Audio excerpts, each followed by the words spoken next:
Hi everyone, I wanted to show you one of the simplest things to do with Adobe Photoshop, and that is to add text or lettering to your picture. So let's give it a try here. Let's go ahead and open up a picture that we want. I have one saved on the desktop right now.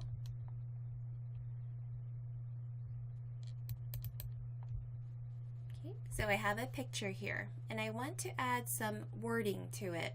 You might want to use this when you have a poem or lyrics from a song, or just a phrase that you want to share along with a beautiful picture. And to do so, if you look on the left-hand side menu, there's your toolbox. And if you don't see this on the left-hand side where my arrow is showing, you can go up here to View across the top toolbar and scroll down, or I'm sorry, to Window and scroll down and make sure that Tools is checked marked. Here it is. So it's checked marked here. So I just unchecked it, so you see the toolbox disappeared. We're going to hit on Windows and Tools. It's checked marked, so now you see your toolbox on the left-hand side. The T is what you want to click on to add text. So we're going to click on the T. It's activated, and now you'll see this, your arrow of your mouse has turned into this little picture with, like, it looks like an eye.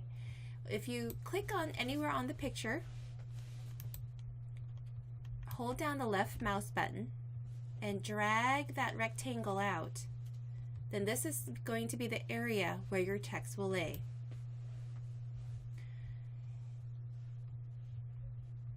So once you have that activated, you'll see how on the top toolbar here now we have, it gives you the choices, if you'll follow the arrow with me on the top toolbar, the direction of the text, the text font, if you want the text to be bold, italic, or so forth.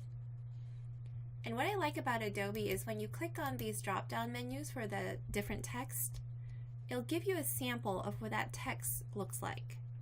Many times they have strange names that gives you no idea at all, but if you look at the sample on the right-hand side, it'll give you an idea of what it will look like.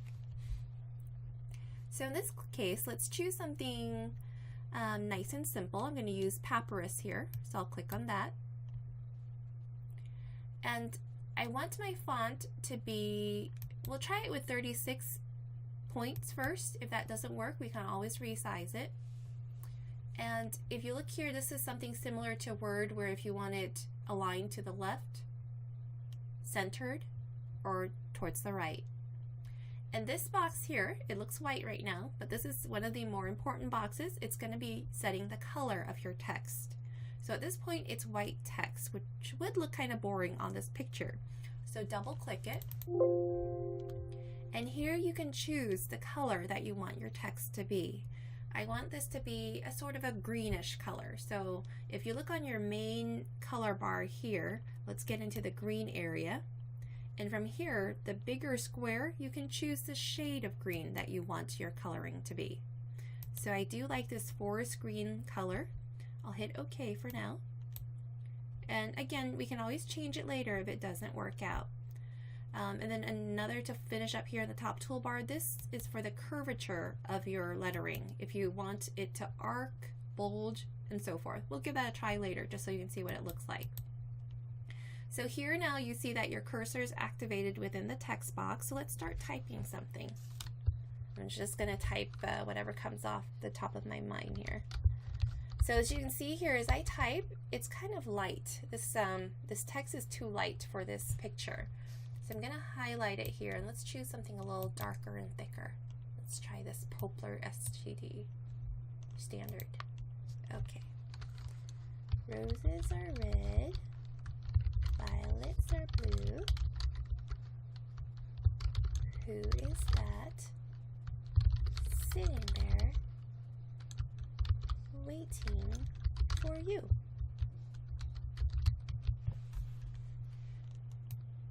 Alright, I still don't like the way this font looks, but let's see what it looks like if we make it a little larger. And to make any changes to what you've typed, just highlight what you've typed. And then we can go up here to point size for our font size Let's say we go to 60. Let's see how that looks. Okay, that might look a little better. And then anytime you make a change, you'll want to click on this check mark to finalize it. So here again, I'm still not happy. It seems to just be swallowed in by the picture, this green coloring. So I'm going to click on it again to highlight it. And let's change the color, maybe to more orangey color. Let's see if that's going to show up. Okay, and then again, we need a check mark to finalize our picture here. I don't like it too much, but I'm thinking with this picture, because the background is a nature background, there's so many colors, we kind of need to make our text stand out a little bit. And there's several ways you can do that. So let's again highlight our text. And one of the tools you can use here, if you look at the top toolbar, is Layer and Layer Style. And this is where you can really make your text pop. So we're going to use, we're going to try Bevel and Emboss. And I like this window because if you move it to the side here where you can see both the window and your text, see how we have Bevel and Emboss marked? Now you see that the lettering is raised. But I don't quite like that yet, so let's see if we can add something else like Outer Glow. There you go. See, that makes your lettering brighter and kind of glow against that colorful background, stand out a bit. And there are a lot more tools here that you can use. Best thing to do is trial and error. You can always undo what you've done before you finalize your picture. So don't be afraid to give that a try. Another tool I like to use to make text stand out in a picture that has a very noisy background is Stroke. And Stroke will, as you see here, it added a black outline basically to all of your text to make it stand out. If we did the stroke, that would kind of take away the outer glow. So let's say we use this for, I like the outer glow better actually, so I'm going to undo the stroke. That stroke that we just saw, it was black outline, you can change that color. So I can show you that later. Okay, so we'll just click OK for now. We like our text, so let's say we're looking at this picture. This text looks good, but it's still too small. So what you can do is, again, click on the text to activate that area, and you can go to Edit, Free Transform, and it will let you transform your text. So you don't have to stick to specific numbers for font sizes. You can actually resize the text to however you want it to be. Okay, so now I've resized this, and then also remember you can always click down on the left mouse button and move the text around to where you think it might best fit. Actually, it looks kind of cute down here, but up here is nice also. But I like it right there, so I'm going to leave it right there. And then remember to check mark when you're done so that it saves those changes. Let's see. I want to change some of what I wrote here. So I'm going to click, if you've gone on to other parts of your picture and you want to go back to the text, you can always click on the text toolbar, click on here. So I want to change this to say, who is that sitting there waiting for you, to make it the lines shorter and fit more together. So roses are red, violets are blue, who is that sitting there waiting for you? And then check mark again. And then another neat tool that's now available with Adobe Photoshop, the newer version, is this 3D.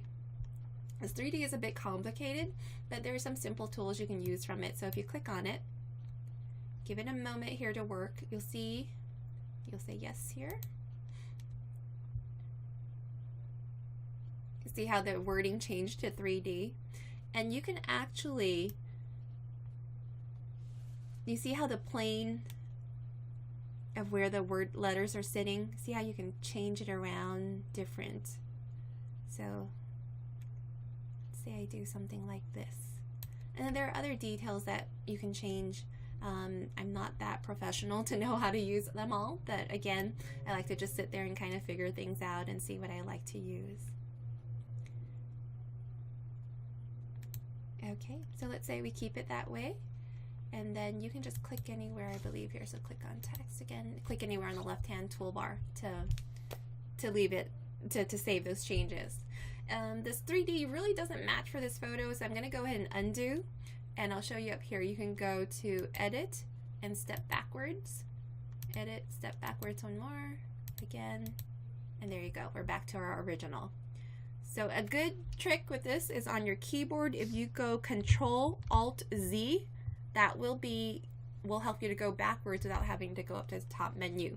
Sometimes when you're working very fast on a Photoshop picture, some of the keystroke shortcuts will really help you out. So I hope that helps you to get started by adding some lettering to your pictures. And again, don't be afraid to give different things a try. You can always go step backwards. Oh, and also before you leave, make sure you save your picture.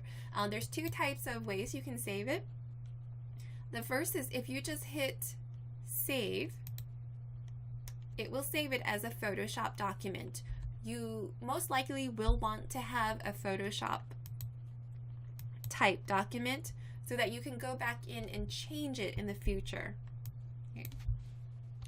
So let me just say short poem. That's all I'll name this. And I'll save it. Now this Photoshop document you probably won't be able to upload anywhere, but it does give you the file that you need to go in and make changes in the future.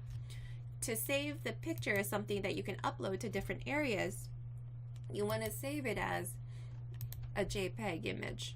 That's the most common one. So JPEG, you leave the title the same and hit save. And it'll ask you if you want to save it as a high quality, low, medium, or maximum. So I usually just leave it at 8. That seems to work well.